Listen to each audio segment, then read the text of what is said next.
নমস্কার। আমার একটি গল্প, তানপুরার টান। বাইরে ঘন ঘোর শ্রাবণ, অন্তরেও তুমুল বারিধারা। আজ অফিসে যেতে ইচ্ছা করছিল না মনীষার। ঘুম থেকে উঠে সেই থোড়বড়ি খাড়া, রান্না কাজ সব সামলে অফিস, আবার বাড়ি ফিরে কাজ, নিত্য এই রোজ নামচা। তবে বাইরে বেরোলে মনটা একটু হালকা হয় কলিগদের সাথে কথা বলে।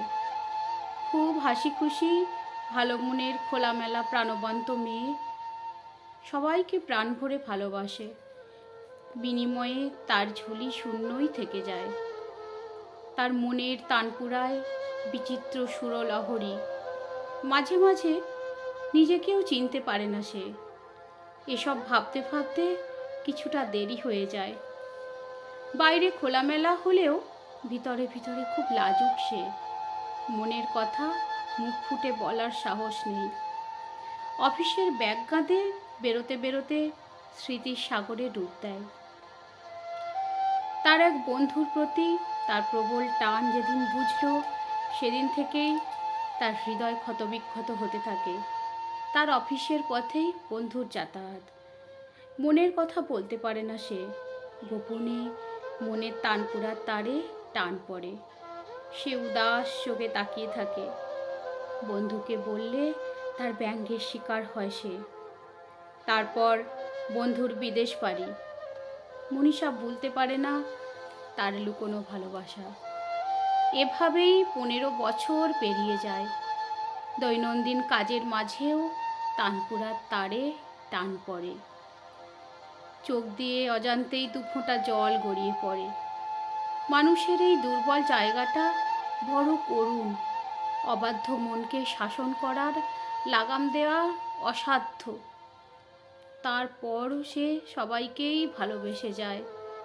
তার আকাশের মতো হৃদয়ে কোটি কোটি তারার স্থান। কিন্তু আকাশকে ধারণ করার ক্ষমতা কজনের থাকে? পথ চলতে চলতে আরও একজনকে সে হৃদয়ের তানপুরার টানে বেঁধে নেয় নিজের অজান্তেই। তার মনের গোপন কোণে, সংগোপনে, তার একান্ত নিজস্ব লুকোনো ব্যথার কোণে নীরব বাঁশি বেজে ওঠে।